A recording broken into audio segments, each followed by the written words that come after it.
네, 안녕하십니까. 지금부터 바른미래당 제24차 원내대책 회의를 시작하도록 하겠습니다. 원내대표의 개선을 듣겠습니다. 네, 지금부터 바른미래당 24차 원내정책회의 시작하겠습니다. 네, 오늘은 수능 시험입니다. 전국의 60만 수험생 여러분과 후보님들 그간 정말 고생 많이 하셨습니다. 바른미래당은 수험생 한 분 한 분이 끝까지 최선을 다하고 원하는 성과를 성취하도록 부모의 심정으로 응원하겠습니다. 저도 당사자입니다.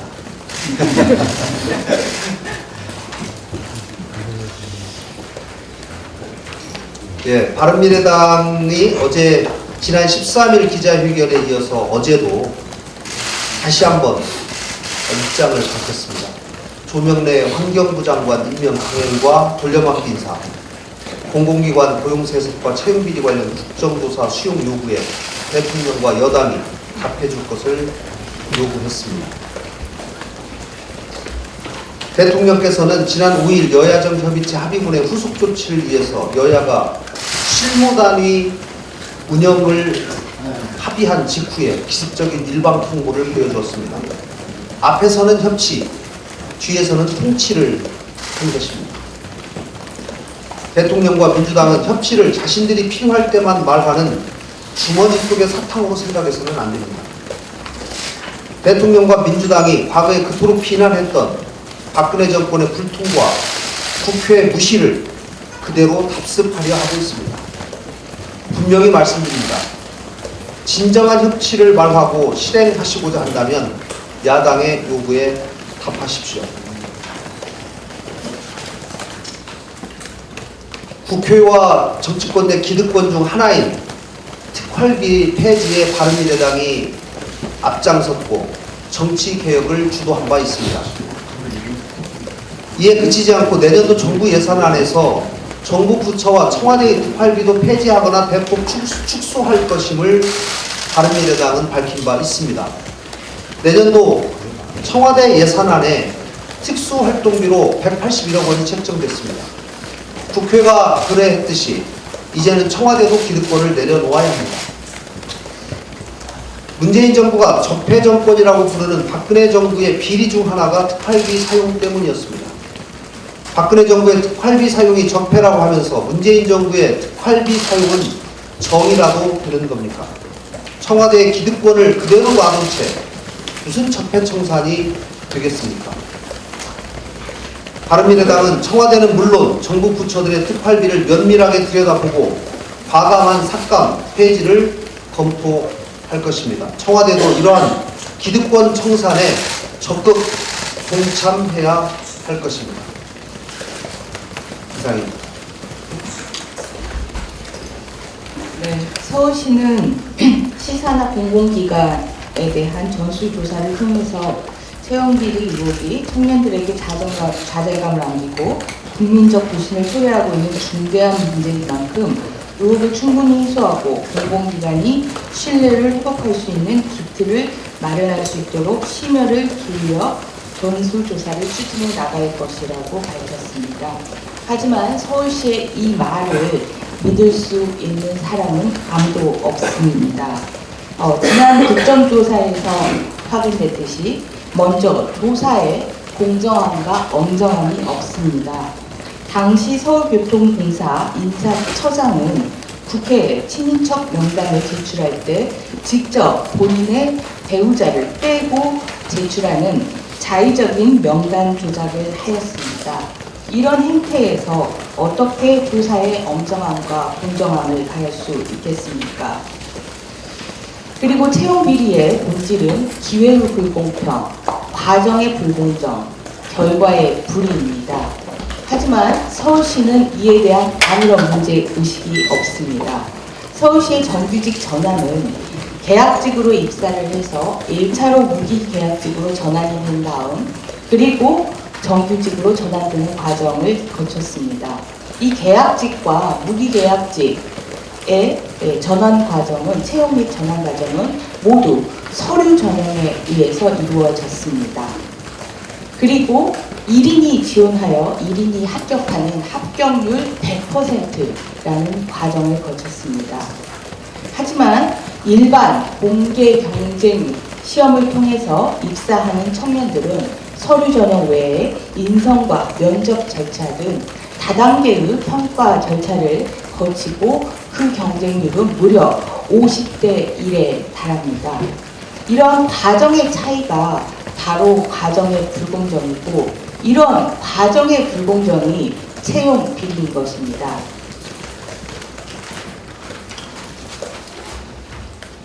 또한 서울시에서는 전환과 관련해서 최소한의 과정인 전환심의위원회를 구성을 해서 전환심의위원회에서 전환 대상, 범위, 방법을 정하고 최소한의 평가 절차를 규정하는 것도 없이 단순히 노사 합의에 의해서 대상자에 대해서 어떠한 평가도 없이 정규직으로 전환하였습니다. 이러한 과정의 불공정이 바로 채용 비리인 것입니다. 이 부분에 대한 국정감사에서의 강도 높은 지적에 대해서도 당시 박원순 서울시장은 문제가 있거나 특별히 비리가 있었다고 판단하지 않는다는 그런 인식을 보여주고 있습니다. 기회의 불공평과 과정의 불공평과 결과의 불이에 대해서 아무런 기준도 문제의식도 없는 사람들이 스스로 무엇을 조사하고 무엇을 판단할 수 있다는 것입니까? 국정조사를 피해가기 위한 꼼수에 불과할 뿐입니다. 서둘러 정부 여당은 국정조사를 받아들여서 우리 청년들에게 기회의 평등, 과정의 공정, 결과의 정의에 대해서 설명해 주시기 바랍니다. 네, 공정한 입시 환경을 마련하기 위해서 바른미래당이 계속 노력했다는 말씀을 드리면서 한 말씀 드리겠습니다. 네, 극작가 안톤 체호프는 인간은 스스로를 믿는 대로 된다라고 했습니다. 긍정적으로 생각할수록 일 역시 잘 풀린다는 말입니다. 지금 이 시간에 수능 시험을 치르고 있는 전국 59만 5천여 명의 고3 수험생들 모두 긍정적인 마인드로 시험을 잘 볼 수 있기 바랍니다. 방금 제가 한 말은 당연한 전제가 깔려 있습니다. 바로 공정한 고3 학생 모두가 공정하고 평등한 선상에서 경쟁해야 된다는 것은 너무나도 당연한 말입니다. 그러나 최근 비트로지 부정 때문에 불거진 숙명여고 시험 답안 유출 사태는 이 전제를 모두 지워버렸습니다. 우리 학생들이 과연 공정한 그 환경에서 경쟁하고 있는지, 정말 숙명여고 한 곳뿐일지 전국 모든 학부모들의 의문을 갖게 된 계기가 됐기 때문입니다. 오죽하면 조선시대 대표적인 상호 감시제도인 5가 작동법을 부활을 시켜야 된다는 말이 나오고 있습니다. 그 학부모 사이에서 그런 얘기가 나오고 있습니다. 숙명여고 사태 원인은 현행 대입 제도에 있습니다. 2020년 학년도 대입은 전국 4년제 대학 모집 인원 중 77.3%가 수시로 선발됩니다. 이러다 보니 수험생들은 내신에 올라갈 수밖에 없고 결국 숙명여고 사태 같은 비극도 발생한 것입니다. 이 책임은 전적으로 문재인 정부에 있습니다. 문재인 정부는 학생들의 수능으로 줄 세우고 후진적이라고 수시 선행을 대폭 늘렸지만 이 제도는 우리 학생들 오히려 학종 지역으로 몰아넣고 있을 겁니다. 이 폐단이 숙명여고 사태를 불러왔는데도 교육부는 근본적 제도 개선책을 내놓기는커녕 교내에 CCTV를 설치해 시험지 보안을 강화하겠다는 어처당도 없는 이공책이라는 것을 쓸 뿐입니다. 대입제도에 대한 근본적인 개혁이 필요합니다. 학종 비중을 줄이고 정시를 확대해야 합니다. 실력 있는 학생이 자기 선택으로 대학 갈 수 있어야 합니다. 우리 바른미래당은 숙명여고 사태 이전부터 이를 주장해왔고 학부모들의 뜨거운 지지를 받아왔습니다. 이번 사태를 계기로 우리 당의 개입 제도 개선안을 즉각 수용할 것을 정부에 촉구합니다.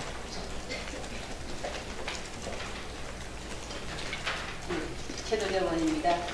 보건복지부는 올해 사무장 병원에 대한 특별 단속을 실시해 사무장 병원으로 의심되는 90개소를 적발하여 경찰에 수사 의뢰하였다고 합니다. 사무장 병원을 생활적폐라고 부르며 뿌리 뽑겠다는 복지부의 의지는 환영합니다. 그러나 90개 의심 사무장 병원은 일부에 불과하다는 게 현장 의견입니다. 의료계 전문가들은 사무장 병원이 시작부터 적발을 염두에 두고 있어 다양한 조치를 해 일반 의료기관과 구별하기가 매우 어렵다고 합니다. 사무장 병원을 뿌리 뽑기 위해서는 내부자들의 결정적인 제보가 필요합니다. 그래서 건강보험공단은 신고 포상금 제도를 하고 있지만 실제 운영은 유명무실합니다. 전체 신고 15%는 포상금이 지급되지도 않았고 상위 1위부터 5위까지는 각각 8억, 7억, 6억 등의 포상금이 결정되었지만 신고한 지 3년 이상 지났음에도 포상금을 한 푼도 지급받지 못했다고 합니다. 신고 포상금 제도가 도토가 되어야 내부자들이 서로 신고하려 할 것이고 사무장들도 내부자 신고가 무서워서 사무장 병원 개설을 고민할 것인데 유명무실한 제도 때문에 내부자들은 입을 다물고 있습니다. 사무장 병원은 투자한 자본을 빨리 회수하려고 하기 때문에 질 낮은 의료 서비스와 과잉 진료가 성행해 국민 건강에 위협이 되고 있습니다. 사무장 병원에 대한 피해는 국민들이 고스란히 지고 있는 것입니다. 정부는 사무장 병원 특별 단속 같은 이벤트에 집중할 것이 아니라 현재 운영되고 있는 제도부터 제대로 운영될 수 있도록 정보해 주시기 바랍니다. 이상입니다.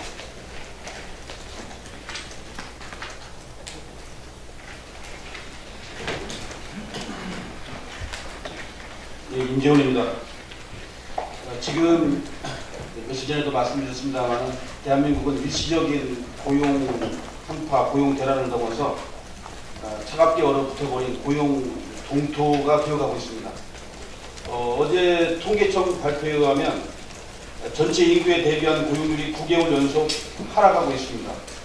한마디로 민생 도탄, 민생 파탄이다 이렇게 저는 규정하고 싶습니다.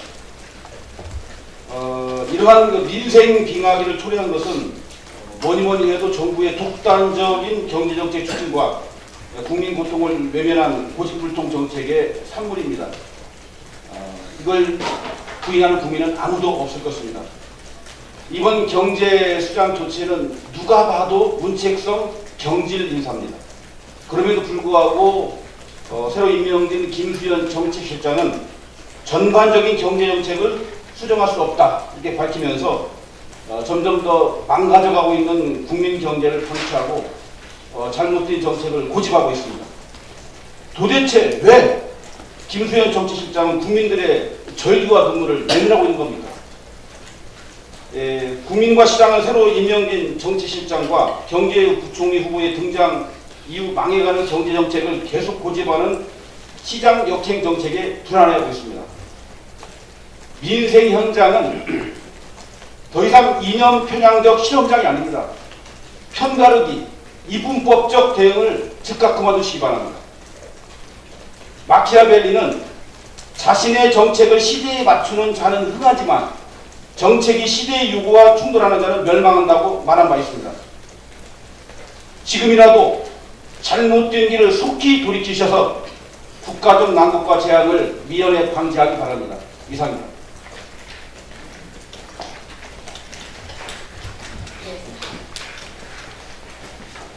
미세먼지 대응은 태양광만으로는 안 됩니다.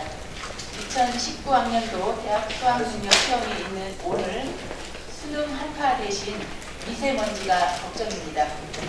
미세먼지와 온실가스의 주범이 화석연료라고 하는데 정부는 화석연료 사용을 줄이는 대신 재생에너지를 늘려서 미세먼지를 줄인다는 계획입니다. 하지만 우리나라 재생에너지 중 국내 기업 위주로 부품부터 완제품까지 직접 생산하는 것은 유일하게 태양광뿐입니다. 풍력의 경우는 사실상 국내 기업 밸류체인이 붕괴되었습니다. 국내 대기업 중에서는 두산중공업이 유일합니다. 산림 훼손 등을 이유로 입지 규제를 강화했기 때문입니다. 물건은 만들어놨는데 팔 데가 없다 보니 상당수 대기업들은 사업에서 철수했습니다. 국산 터빈 비중은 갈수록 낮아져서 올해는 30%대에 머물렀습니다. 새만금 사업 등 최근 정부가 주도하는 재생에너지 프로젝트에도 태양광에 비해서 풍력 비중은 높지 않습니다. 그나마도 가격이나 기술 경쟁력이 낮은 국내 기업이 진출할 수 있을지도 미지수입니다. 풍력 산업에 이어서 정부의 탈원전 정책으로 원전 산업의 밸류 체인이 무너지는 것도 시간 문제입니다. 시장이 없으면 기업은 시장을 떠날 수밖에 없기 때문입니다. 원자력은 온실가스와 미세먼지 배출이 없어서 기후변화 대응에 우수한 에너지원입니다. 풍력에 이어서 원자력 산업의 밸류 체인마저 무너지지 않도록 정부가 대책을 마련해야 합니다. 태양광으로 기후변화 대응을 하는 데는 리스크가 너무 크기 때문입니다. 감사합니다. 어제 한국원자력연구원 화재조 원장이 사임 의사를 밝혔습니다. 임기 중에도 잘못된 일에 책임을 지고 스스로 물러나는 일은 있을 수 있고 본인은 연구원에서 할 역할이 여기까지로 본다면서 사임 의사를 밝혔습니다. 하지만 화재조 원장의 사임 의사 표명이 순수하게 받아들여질 수 없는 현실이 안타깝습니다. 과학기술계에서는 전 정권에서 임명됐고 현 정부의 탈원전 정책에 적극적이지 못한 화재조 원장이 자진 사퇴 압력을 심각하게 받고 있다는 이야기가 공공연하게 알려져 있었습니다. 원자력 연구원 노조도 정부가 명확한 사유나 공식적인 의견 표명 없이 원장의 사퇴를 집요하게 강요하고 압박하였다는 성명서를 발표하였습니다. 과학기술계는 정치적 입장과는 거리가 있는 전문성이 중요한 분야입니다. 이런 과학기술계까지 정치적 입장에 따라 비상식적인 인사가 이루어진다는 것은 국가 경쟁력을 스스로 무너뜨리는 일입니다. 과학기술계에서는 이제 정치권에 줄을 대고 정치인의 눈치를 봐서 전문적인 의견을 피력해야 하는가라는 자제의 말이 나오고 있습니다. 과학기술인의 살기를 꺾지 말아주십시오. 국가의 미래를 망치는 횡포입니다. 저도 몇 가지 말씀드리겠습니다. 제가 어제 묻지마 반문연대는 극우 대합에 불과하다고 해서 반문연대가 아니라 반극우 연대를 한다고 말씀드렸는데요. 오늘은 이 극우는 왜 보수가 아닌지 네 가지 차이를 설명드리겠습니다. 보수와 극우는 전혀 다릅니다. 보수는 파괴와 혐오를 반대합니다. 하지만 극우는 파괴와 혐오를 조장합니다. 그래서 통진당 같은 극자와 본질적으로 다를 게 없습니다. 또 보수는 상대방을 존중합니다. 비판하고 싸우더라도 같은 사회 구성원으로 인정을 합니다. 그러나 극우는 자기 편 아니면 다 적입니다. 제가 홍준표 전 대표 보고 빨갱이 장사 좀 그만하라고 하니까 홍 전 대표는 저보고 빨갱이라고 몰아붙입니다. 또 홍 전 대표 추종자들은 대통령도 간첩이라고 합니다. 저는 통진당 해산에 앞장선 사람입니다. 모든 국민을 빨갱이로 만들 때까지 빨갱이 장사를 하고 있는 사람들이 바로 그분입니다. 참고로 저는 대통령은 간첩은 아니지만 무능하다고 생각합니다. 보수는 역사를 있는 그대로 인정합니다. 박정희의 대한민국과 김대중 노무현의 대한민국을 다 같이 인정합니다. 잘한 게 있으면 잘했다 하고 과언은 그것대로 지적하면 됩니다. 하지만 그분은 역사를 조작합니다. 마음대로 역사입니다. 광주 민중항쟁도 북한 특수부대의 소행이라고 우깁니다. 자기 마음에 안 들면 왜곡할 수 있다는 게 바로 그거인 겁니다. 무엇보다 보수는 헌법과 그것을 해석한 헌법재판소를 존중합니다.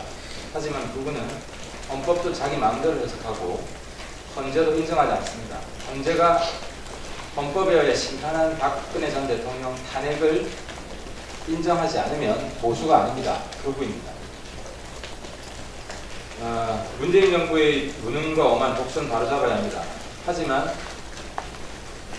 그분은 극자 통진당처럼 해체 대상이지 연대 대상이 아닙니다. 극자 통진당은 심판과 함께 의미 없는 존재가 됐지만 그분은 갈수록 그 기세를 더하고 있습니다. 우리 보수가 혁신하고 국민들한테 사랑받기 위해서는 그분은 연대의 대상이 아니라 해체의 대상이라는 사실을 명백히 해야 됩니다. 하지만 문재인 대통령이 소득주도 성장을 정당화했던 마지막 잎새가 떨어졌습니다. 문재인 대통령은 소득주도 성장을 옹호하면서 종업원을 둔 자영업자 숫자는 계속 늘고 있다는 근거를 들었습니다. 하지만 지난달부터 종업원을 둔 자영업자 숫자도 줄어들기 시작해서 전년 동기 대비 4,000명이 감소되었습니다. 그리고 실업자는 19년 만에 최악입니다. 100만에 육박했습니다. 97만을 찍었습니다. 즉 고용의 양뿐만 아니라 고용의 질도 악화되고 있다는 겁니다. 이 정도 되면 저는 문재인 대통령 과연 통치할 자격이 있는지 묻고 싶습니다. 최저임금 과속인상 기반의 소득주도 성장 이것을 정당화할 수 있는 또 다른 변명거리가 있는지 문재인 대통령은 국민 앞에 설명을 해야 될 것입니다. 설명을 못한다면 즉각 성장 정책 실패했다는 것을 국민들 앞에 반성하고 사과하고 새로운 성장 정책에 대한 비전을 보여주셔야 될 겁니다.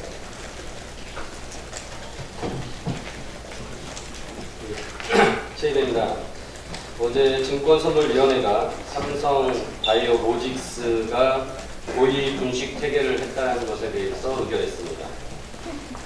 이번 의결은 박근혜 전 대통령의 대법원 판결, 이재용 부회장의 대법원 판결에서 청탁이 있었느냐, 뇌물이냐를 인정하는 중요한 정황적 판단이 될 수 있습니다.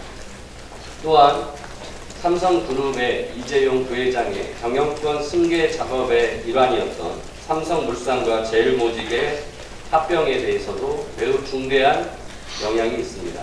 현재 합병 무효의 소송이 진행 중에 있습니다. 대표이사와 임원을 해임하는 의결을 증선이가 하고 검찰에 고발을 했습니다. 검찰에서는 최종적인 분식회계의 지시자는 누구인지, 또 이재용 부회장은 지시를 했는지 관여를 했는지를 반드시 밝혀야 합니다. 법원은 반칙과 불법을 저지른 경영진에게 책임과 처벌을 내려야 합니다. 법치와 사법 정의를 더 중요한 잣대로 삼아야 합니다. 한 가지 더 말씀드리겠습니다. 그제 부영의 이중근 회장이 1심에서 회사 돈 365억 원을 횡령하고 배임으로 156억 원을 손실을 입힌 총 521억 원의 회사에 손실을 끼친 행위에 대해서 징역 5년을 판결했습니다. 지난해 8월에 대전고등법원은 20대 여직원이 회사 돈 120억 원을 횡령한 사건을 1심 판결 징역 8년이 가볍다며 2심에서 징역 10년을 선고했습니다. 도대체 우리나라 법원은 언제까지 재벌 총수에게 반대할 것입니까? 이번 이중근 회장의 1심 판결의 양형 이유를 보면 피해 회사들이 사실상 피고인의 1인 회사이거나 가족 회사라서 다른 주주들에게 손해가 났다고 볼 사정이 없고 1985년부터 임대주택을 건설해 서민 주거 생활 안정에 기여한 점 등이 유리한 요소로 감안되었다라고 했습니다. 그럼 개정 고법에서 판결한 20대 여직원은 그 회사가 개인 회사인지 상장 회사인지 감안해서 판결하신 겁니까? 왜 재벌 총수는 기업과 동일체로 판단하고 봐주기 판결하는 것입니까? 또한 임대주택을 건설해서 서민들에게 공짜로 나눠준 것입니까? 이준근 회장은 돈을 벌기 위해서 사업을 한 것입니다. 정말 말도 안 되는 양형의 이유로 이런 감경을 해주는 것은 재벌 봐주기 판결일 수밖에 없다고 보입니다. 삼성 바이오로직스에 대한 검찰 수사와 법원의 이후의 판결, 그리고 이준근 부회장에 대한 앞으로의 2심과 3심 판결까지 우리 국민들은 검찰과 법원을 더 이상 재벌 봐주기 판결하는 권력 집단이 아닌 국민들 편에 서서 사법 정의를 추구하는 집단으로 다시 이해할 수 있게 엄중한 법의 집행과 판결을 해주시기 바랍니다. 전담 말씀드리겠습니다. 어제 통계청이 발표한 10월 고용 동향에 따르면 10월 기준 실업률로 13년 만에 최고치를 기록하는 등 고용 쇼크가 계속되고 있음이 확인됐습니다. 실업률과 고용에 대한 지표 대부분이 최악의 상황이지만 특히 40대와 50대 도소매 및 숙박 음식점업이 전체 고용 부진의 중심축이 되고 있습니다. 고용인과 자영업자들의 타격이 매우 심각하다는 의미이며 이는 급격한 최저임금 인상의 여파임을 짐작할 수 있습니다. 어느 민간연구소의 보고서에 따르면 내년도 최저임금이 10.9%로 인상되며 자동화가 촉진되어 최저임금 적용을 받는 단순 노무 일자리 47만 1천 개가 사라질 것이라고 예측했습니다. 그렇기 때문에 바른미래당은 이러한 여파를 최대한으로 줄이고 시장이 받아들일 수 있는 기간을 두기 위해 내년도 최저임금의 시행 시기를 늦추는 것을 제안했었습니다. 이와 더불어 현행 최저임금 결정 방식을 바로잡기 위한 논의를 시작할 때가 되었습니다. 프랑스의 경우 지금의 우리나라처럼 최저임금의 급격한 상승으로 인한 심각한 경제적, 사회적 부작용을 알았습니다. 그 이후 2008년부터 경제 상황에 맞게 최저임금을 정할 수 있도록 전문가들이 모인 독립적인 자문위원회를 통해 책정하고 있습니다. 현재 우리나라는 정권이 바뀔 때마다 최저임금위원회 구성이 바뀝니다. 당연히 정권의 중의 반영이 높습니다. 또한 현재의 최저임금 결정 방식은 사회적 갈등을 해소하지 못하는 구조입니다. 무엇보다 최저임금 결정에 직격으로 영향을 받는 자영업자들과 소상공인들의 의견이 배제되고 있으며 경제적 여파에 대한 충분한 분석과 예측도 없이 결정되고 있습니다. 최저임금위원회는 독립적으로 활동이 보장되어야 합니다. 그리고 위원회를 중립적인 전문가들로 구성해야 합니다. 결정 과정에서 관련 종사자들과의 충분한 공론화가 있어야 합니다. 국회의 참여나 결정을 거치는 시스템으로 전환해야 합니다. 이를 위해 여야가 모여 논의할 것을 공식으로 제안합니다. 이상입니다. 더 이상 주실 말씀이 없으시면 비공개로 전환하도록 하겠습니다. 언론인 여러분들 수고하셨습니다. 감사합니다.